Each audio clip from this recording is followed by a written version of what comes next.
이제 우리 다 같이 좌교 맞춰서 정성된 마음으로 조용한 기도를 드리심으로 1월 31일 주일 낮 예배로 하나님께 영광을 올려드리겠습니다.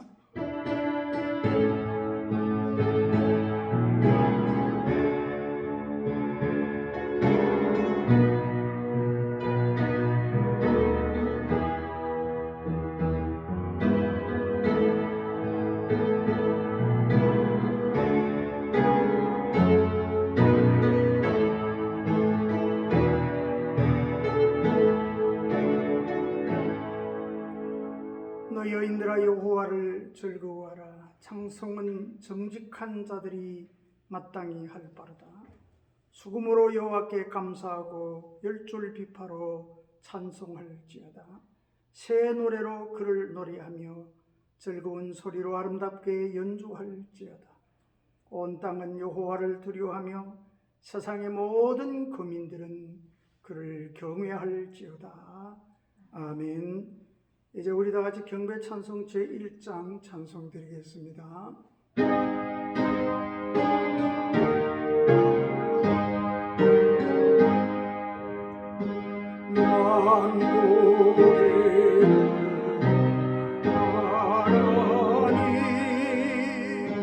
온 백성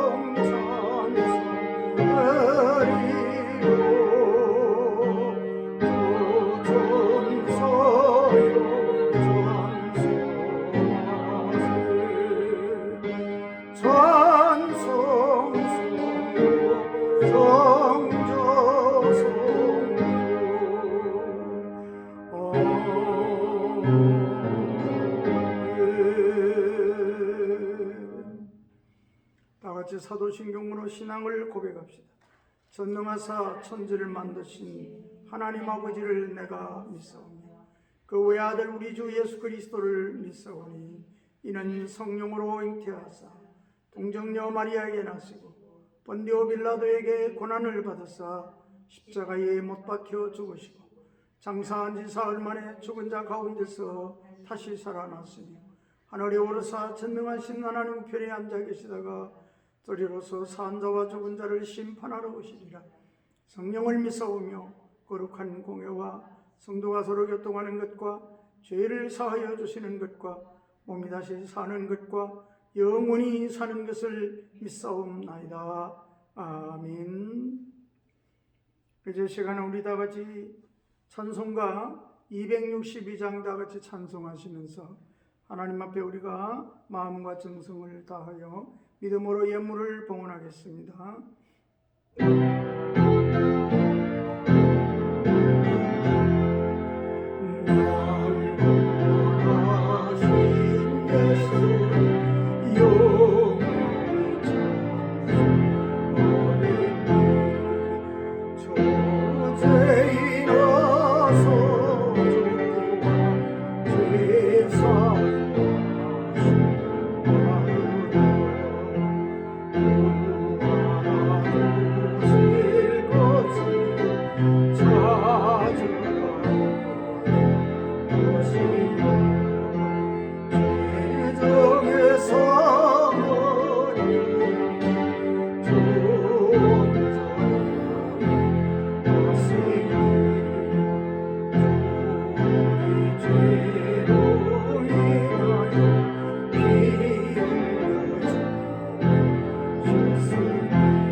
기도하겠습니다. 사랑의 하나님, 감사합니다.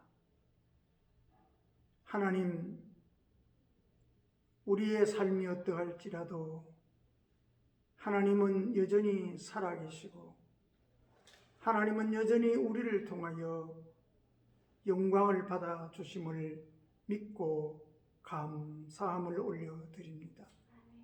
거룩한 주의 날 하나님 앞에 우리가 우리 자신을 드리며 예배합니다. 하늘의 영광으로 덮어 주시옵소서.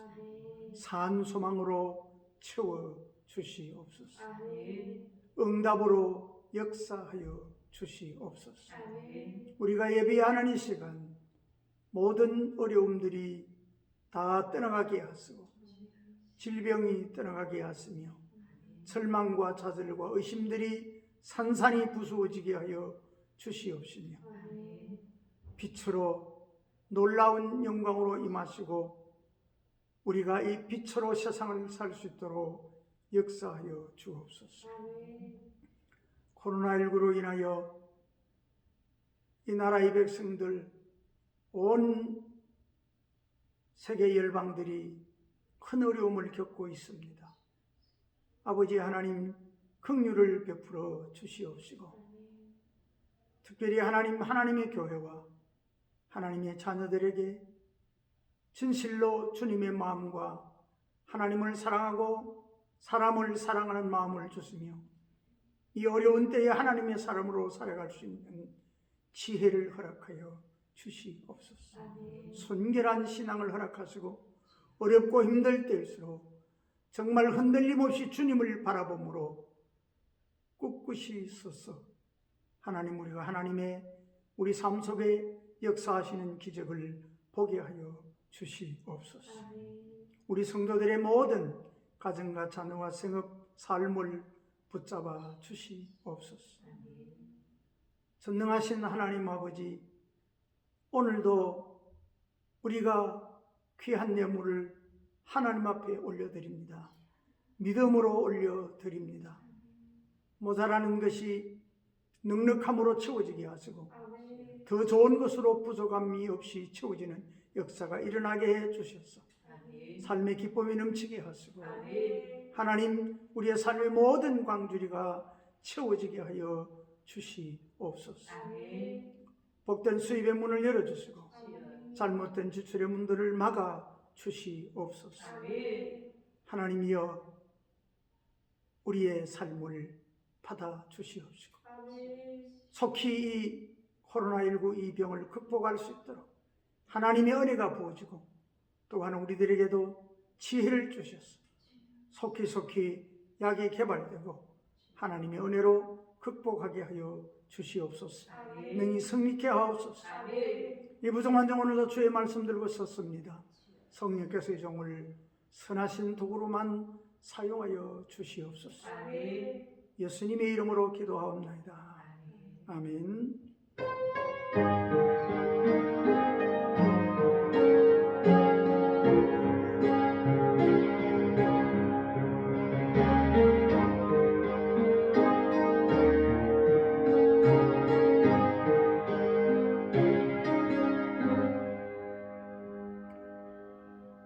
교회 소식을 알려드리겠습니다.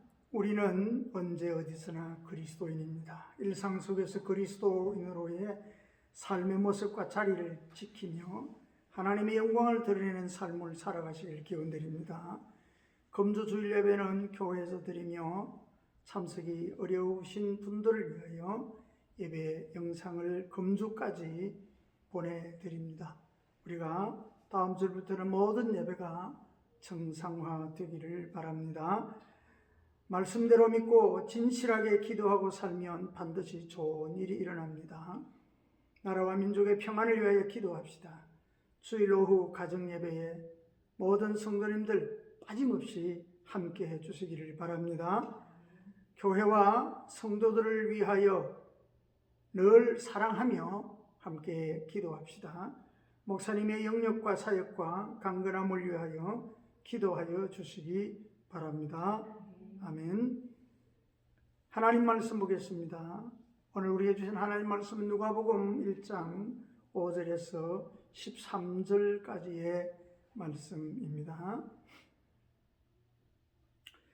유대왕 헤롯 때에 아비야 반열에 제사장 한 사람이 있었으니 이름은 사가랴요, 그의 아내는 아론의 자손이니 이름은 엘리사벳이라. 이 두 사람이 하나님 앞에 의인이니 주의 모든 계명과 규례대로 흠이 없이 행하더라. 엘리사벳이 잉태를 못함으로 그들에게 자식이 없고 두 사람의 나이가 많더라. 마침 사가랴가 그 반열에 차례대로 하나님 앞에서 제사장의 직무를 행할새 제사장이 전례를 따라 제비를 뽑아주어 성전에 들어가 분향하고 모든 백성은 그 분향하는 시간에 밖에 서 기도하더니 주의 사자가 그에게 나타나 향단 우편에 선지라. 사가랴가 보고 놀라며 무서워하니 천사가 그에게 이르되 사가랴여 무서워하지 말라. 너의 간구함이 들린지라. 너의 아내 엘리사벳이 내게 아들을 낳아 주리니 그 이름을 요한이라 하라. 아멘. 할렐루야. 성도 여러분, 우리가 지난주부터 누가복음의 말씀을 증거합니다. 오늘은 주어진 이 본문의 말씀을 가지고 새 생명을 주시는 하나님이라는 제목으로 말씀을 나눌 때에 함께 은혜 받는 귀한 시간이 되시기를 축복합니다. 누가복음은 우리에게 사실이 무엇인가, 또 지금 우리가 살아가고 있는 현실의 본질이 무엇인가를 깨닫게 하고 알게 하고 붙잡게 하고 믿게 하는 내용으로 시작합니다. 무엇을 말씀하십니까? 하나님께서 살아계시고 하나님께서 일하신다는 것입니다. 성령께서 일하신다는 것입니다. 거기에 생명이 있고 소망이 있고 회복과 승리가 있다는 것입니다. 여러분, 하나님이 일하시는 것, 그것이 은혜입니다. 이것을 은혜라고 합니다. 하나님께서 은혜로 일하십니다. 이것을 깨달을 때 은혜로 사는 인생이 됩니다. 하나님은 우리에게 일하시고 은혜를 베풀어 주셔서 늘 우리에게 생명의 역사를 일으키시는 분입니다. 히브리서 11장 3절은 이렇게 말합니다. 믿음으로 모든 세계가 하나님의 말씀으로 지어진 줄을 우리가 아나니 보이는 것은 나타난 것으로 말미암아 된 것이 아니니라. 이 말씀은 우리가 보고 있는 것들이 스스로 된 것이 아니라 그것을 나타나게 한 근거, 사실, 본질이 있다는 것입니다. 하나님께서 만드시고 일하셔서 우리가 보는 이 현실이 나타나게 되었다는 것입니다. 성경이 말하는 사실, 이 본질을 아는 이것을 아는 것이 우리의 믿음의 근거가 됩니다. 그래야 진짜 믿어야 할 것을 믿고 붙잡아야 할 것을 붙잡게 됩니다. 그리고 그런 사람은 참 믿음의 사람이 되어 하나님의 일하심 가운데 인생을 살게 됩니다.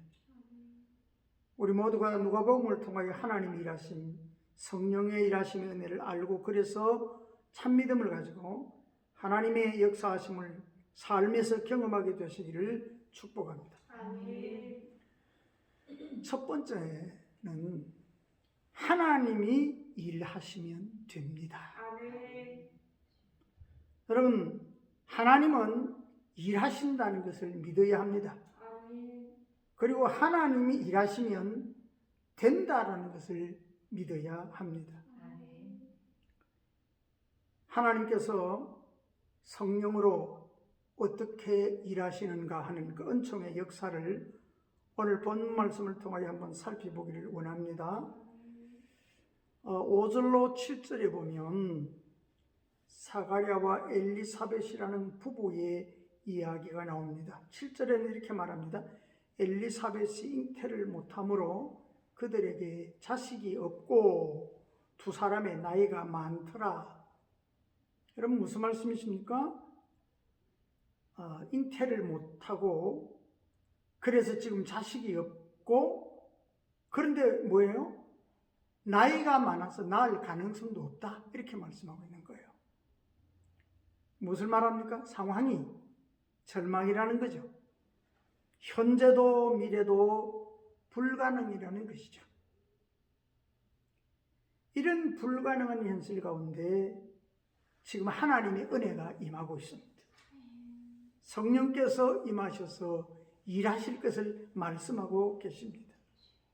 그랬더니 불가능한 상황 가운데서도 생명의 씨가 태어난다는 것을 지금 성경은 우리에게 말씀하고 있습니다. 사랑하는 여러분, 우리의 삶 가운데 절망적인 상황, 불가능한 상황에서도 그것이 끝난 것이 아닙니다. 하나님이 일하시면, 하나님이 임하시면 그때부터 소망이 생기기 시작합니다. 아멘. 생명의 역사가 시작이 됩니다. 아멘. 새 생명의 역사가 일어나게 되는 것입니다. 누가는 누가복음도 기록했고 사도행전도 기록했습니다. 그래서 이와 똑같은 상황이 사도행전에도 나옵니다. 예수님께서 십자가에 죽으신 이후에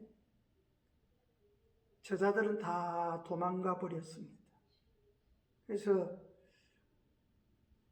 모든 것이 마치 복잡하고 불가능한 것처럼 보였습니다. 그리고 초라하고 보잘것없는 자들만 모여 있었습니다. 그런데 그들 가운데 성령이 임재하시니까, 성령이 일하시기 시작하니까 그 불완전한 상황, 그 부족한 상황 속에서도 하나님의 교회가 생겨나고 구원의 역사가 일어나기를 시작했습니다. 아멘. 사가랴와 엘리사벳이 아이를 가지는 것은 육신적으로는 불가능했습니다. 그런데 하나님의 성령이 임하니까 아이가 태어납니다. 그 아이가 바로 누구죠? 세례 요한입니다. 하나님이 새 역사를 시작하시는 거지요. 모든 사람이 도망치고 절망적인 상황 속에서도 하나님의 성령이 임하니까 세상을 능히 정복하고 이기는 교회가 탄생합니다. 아멘. 우리도 마찬가지입니다. 우리의 상황이 절망적이고 불가능한 상황이라고 할지라도 하나님의 성령이 임재하시면, 은혜가 임하면 생명의 역사가 시작됩니다. 아멘. 새롭게 생명은 역사하기 시작합니다. 아멘. 더 나아가 이 말씀은 우리 인생 전체를 말합니다. 하나님을 떠나 아무 소망 없는 인생에게 하나님이 다시 찾아오시고 일하셔서 구원과 새 생명의 역사를 일으키신다는 말씀입니다. 이것이 오늘 우리에게 주시는 메시지입니다. 아멘. 사랑하는 여러분, 어떤 불가능, 어떤 절망이 있습니까? 어떤 메마름이 있습니까? 하나님의 은총이 임하면 교회가 탄생하고 아멘. 늙은 사가랴와 엘리사벳에서 세례 요한이 태어나듯이 새 생명이 꽃이 핍니다. 아멘. 여러분, 하나님은 일하십니다. 아멘. 하나님이 일하시면 된다는 사실을 우리는 믿어야 합니다. 아멘. 두 번째, 하나님은 나의 삶의 공간과 시간 속에서 일하십니다. 이 말은 하나님은 분명하고 확실하고 구체적으로 내 삶 속에서 일하시고 역사하신다는 말씀입니다. 아멘. 여러분, 하나님의 은혜는 공간에 있습니다. 이 말은요, 내 삶의 자리에 하나님의 은혜가 있고 교회에 있고 아멘. 우리의 몸에 있다는 것입니다. 아멘. 그런데 또 하나님의 은총이 임하는 곳이 시간입니다. 시간. 하나님은 내 삶의 자리, 공간뿐만 아니라 하나님은 내 삶의 시간 속에서도 생명의 역사를 일으키시는 분입니다. 8절로 11절의 이 말씀이 잘 나타나 있습니다. 8절에 보면 마침 이런 말이 나옵니다. 우연이 아니고 하나님의 때라는 말씀입니다. 마침 이 말씀은 우리가 그냥 사는 시간이 아니라 하나님께서 찾아오셔서 간섭하시고 손대신 시간을 말합니다. 하나님께서 임재하셔서 가치 있는 시간, 의미 있는 시간, 하나님의 시간을 만들어주는 그 때를 말씀합니다. 우리가 일상을 살지만은 우리의 일상 속에 하나님이 오셔서 일하시는 그 시간, 바로 그것이 여러분 하나님께서 우리의 삶 속에서 역사하시는 방법입니다.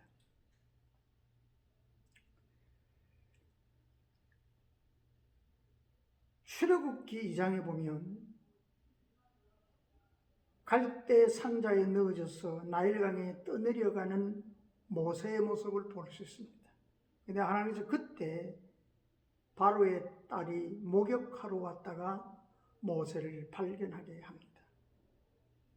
여러분 어떻습니까? 나일강에 그냥 갈대 상자가 30초만 비껴 지나가도 이 공주의 눈이 뜨이지 않습니다. 근데 하나님께서는 정확하게 그 시간을 맞추어서 하나님께서 이 바로의 딸로 하여금 모세를 보게 하셨고 건져내게 하셨고 그리하여 이스라엘의 구원의 역사를 시작해 가셨습니다. 정확하게 하나님께서 때를 맞추셨습니다. 여러분 하나님은 정말로 우리의 삶에 역사하시는 시간이 있습니다. 우리의 때에 하나님은 은총의 역사를 베풀어 주시고 일하십니다. 9절에 보면 또 이런 말이 나옵니다. 제비를 뽑아라는 말이 나옵니다. 여러분 제비를 뽑았다는 말은요 우연히 된 것이 아니라는 거죠. 우연히 된 것처럼 보이지만 아니고 하나님의 때에 하나님께서 일하신다는 것을 보여줍니다. 그래서 하나님께서 우연이 아니라 정말로 하나님의 때에 하나님의 손을 대셔서 일을 이루어 가신다는 것입니다. 그렇습니다. 여러분 하나님은 우리의 이 삶의 모든 공간뿐만 아니라 삶의 자리에서도 하나님은 일하시는 분입니다. 여러분 정말 그렇습니다. 우리 인생도 하나님의 복음이 임하고 하나님이 일하시면 달라집니다. 살아납니다. 하나님께서는 우리 인생의 절망적인 공간도 구원해 주시고 절망적인 시간도 하나님이 손대시면 구원받게 하십니다. 은총은 절망적인 공간에도 임하고 절망적인 시간에도 임합니다. 여러분 절망적인 시간이 어떤 시간입니까? 이런 시간이죠. 나는 이제 너무 늙었어. 끝장났어. 나는 전성기가 끝났어. 아닙니다.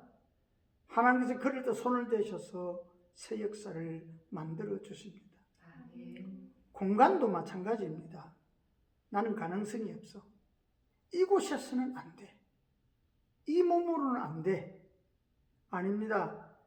하나님께서 손을 대시면 우리가 있는 이곳에서 하나님께서 생명의 역사를 일으키시는 줄로 믿습니다. 그러므로 여러분, 우리에게 필요한 것이 하나님께서 일하시는 것입니다. 아멘. 은혜가 필요합니다. 아멘. 은혜가 임하면 안 될 일이 전혀 없습니다. 우리가 살다 보면 이럴 때가 있습니다. 무엇인가를 이루고 나면 나도 모르게 내 공로의식이 올라올 때가 있습니다. 그런데 반대로 아무것도 한 것도 없는 것 같고 내 인생을 돌아보니 아무것도 해놓은 것도 없는 것 같고 할 수 있는 일도 없을 것 같은 때가 있습니다. 무엇을 붙잡아야 할지, 내가 무엇을 어떻게 해야 할지를 모를 때가 있습니다. 지금이 아마 그럴 때인 것 같습니다. 그러나 여러분, 이럴 때 우리는 진짜 하나님의 일하시는 은혜를 믿어야 합니다. 아멘. 내가 하지 못해도, 내가 아무것도 할 수 없는 공간과 시간 속에서도 하나님의 은혜로 일하심을 믿어야 합니다. 아멘. 이 은혜를 붙드는 우리 모두가 되기를 축복합니다. 아멘. 에베소서 2장 8절 말씀 우리 한번 상고해 봅시다. 너희는 그 은혜에 의하여 믿음으로 말미암아 구원을 얻었나니 이것은 너희에게서 난 것이 아니요 하나님의 선물이라. 아멘. 너희는 그 은혜에 의하여, 은혜가 뭐 하나님 일하신다는 거예요. 성령이 일하시는 것이에요. 그것을 믿음으로 말미암아 우리는 생명을 얻게 된다. 구원을 얻게 된다. 시간도 공간도 하나님의 놀라운 역사를 보게 된다는 것입니다. 아멘. 이것은 우리에게서 나는 것이 아닙니다. 하나님의 선물입니다. 아멘. 여러분, 정말 우리의 삶에, 우리의 시간과 우리의 공간 속에서 구체적으로 일하시는 하나님을 만나는, 하나님의 일하심을 보는 은혜가 있게 되기를 주님의 이름으로 축복합니다. 아멘. 세 번째는 우리에게 임한 은혜를 의심하지 않아야 합니다.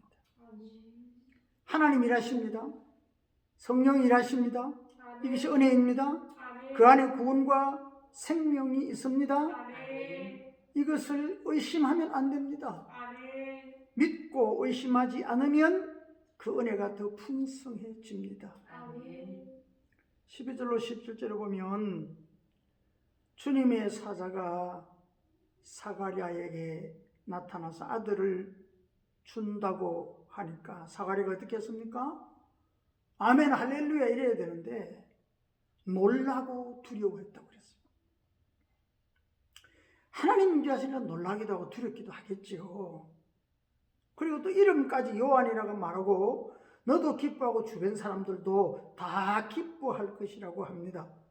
그리고 엄청나게 많은 사람들을 하나님께로 돌아오게 하는 능력의 종이 될 것이라고 했습니다. 참 사가랴로서는 이 엘리사벳과 사가랴로서는 받아들이기 어려운 말씀입니다. 그래도 할렐루야 해야 되는데 놀라고 무서워하고 믿지 못했습니다. 사랑하는 여러분, 우리는 하나님의 은혜가 내 삶 가운데 임하면 언제든지 믿음으로 반응할 수 있게 되기를 바랍니다. 아멘. 사도행전 12장에 보면 베드로가 감옥에 갇혔습니다. 예루살렘 교회가 베드로가 풀려나게 해달라고 간절히 기도했습니다. 믿음으로 기도했습니다. 그래서 하나님께서 옥문을 열어 주셨습니다. 베드로가 그들이 기도하는 곳으로 찾아왔어요. 그래서 문을 두드리니까 어린 처녀 로데가 나가서 보니까 베드로가 온 것 같아요. 그래서 사람들이 와서 베드로가 왔습니다. 그러니까 뭐라 그래요? 미쳤다고 합니다. 여러분, 기도해놓고 안 믿은 거예요. 그런데 진짜 베드로가 왔습니다. 그러자 그들은 어떻게 했어요? 무서워하고 놀라워했다고 기록하고 있습니다. 그래요. 무서워하고 놀라워할 수 있습니다. 그러나 여러분, 의심해서는 안 됩니다. 야고보서 1장 6절에 보면 의심하는 자는 바닷물에 밀려 여동하는 물결과 같다라고 했습니다. 은혜를 받아놓고도 물결에 흔들리는 바닷물처럼 흔들흔들 하면요, 아무것도 안 된다는 거예요. 삶이 흔들리고 두려움에 빠지고 포기하고 방황합니다. 은혜를 믿어야 합니다. 성도는 하나님의 은혜를 믿는 믿음으로 채워져야 합니다. 채워져야 합니다. 어떤 가운데서도 하나님의 은혜를 믿는 믿음으로 채워져야 합니다. 우리가 은혜를 받고 나면 두 가지가 같이 옵니다. 하나님의 말씀이 오고 살며시 의심이 옵니다. 그때마다 우리는 어떻게 해야 됩니까? 의심을 붙들지 말고 말씀을 붙들면 됩니다. 말씀을 붙잡고 가면 말씀이 중심이니까 흔들림 없이 갑니다. 하나님께서 사가랴가 의심하니까 의심의 말을 못하게 입을 닫아버립니다. 여러분, 의심의 말을 못하게 입을 닫아버리는 이것은 사실은 복이고 은혜입니다. 홍해 앞에서, 여리고성 앞에서 너희들 아무 말하지 말고 잠잠해라. 이것은요, 인간들의 의심의 말이 번져가지 못하게 하는 하나님의 은혜입니다. 말씀을 붙드시기를 축복합니다.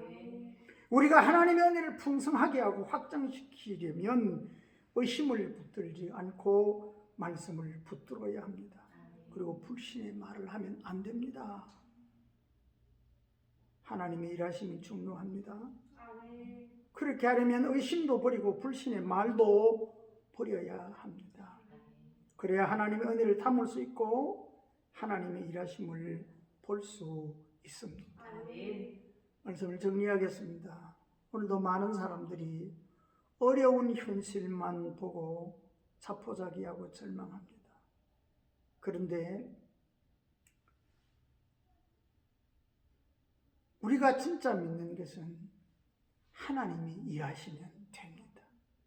성령이 임재하시면 생명이 싹 튼다는 것입니다. 불가능한 상황 속에서도 세례 요한이 잉태되고 교회가 세워지고 메마른 내 삶 속에 역사가 시작됩니다. 이것이 은총입니다. 은총이 임하면 안 될 일이 없습니다. 우리가 지금 이 어려운 순간에 이 놀라운 은총으로 다가오시는 우리의 삶에 강력하게 임재 오시는 이 하나님을, 이 말씀을 아멘으로 받아들이시게 되기를 축복합니다. 오늘 하나님은 말씀하십니다. 은혜를 받으라. 내가 너에게 역사한다. 여러분, 이 하나님의 은혜를 받고 약속의 말씀을 붙잡고 기도하며 의심하지 않고 나가면 능히 승리할 수 있습니다. 우리 모두 그 은혜로 승리하는 하나님의 사람이 되시기를 주님의 이름으로 축원합니다. 아멘. 이제 우리 다 같이 찬송하겠습니다. 찬송가 53장 찬송합시다.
내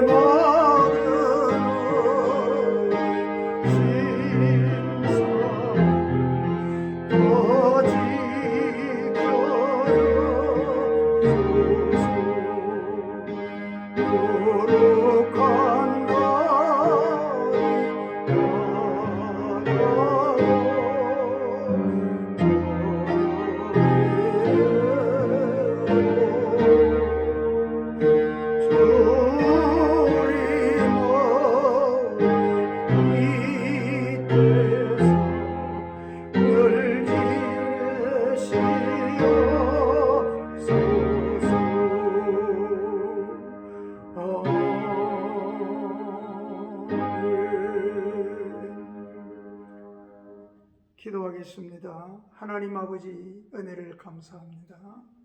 누가복음을 통하여 하나님께서 우리에게 주시는 생명의 역사를 알게 하시니 감사합니다.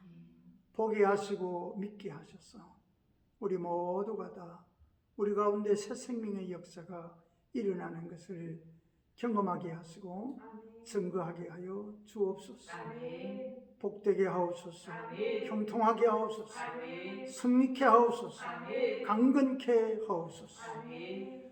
이제는 우리 구주 예수 그리스도의 십자가 대속의 은혜와 하나님 아버지의 크고 넓고 완전하신 사랑하심과 성령님의 감동감화 충만교통 역사하시니 예배하는 사랑하는 우리 성도들, 우리 중 안에 속한 모든 성도들, 그리고 이 땅의 백성들 위에 피로가 쏟은 이 교회 위에 영원토록 함께 하시기를 간절히 축원하옵나이다.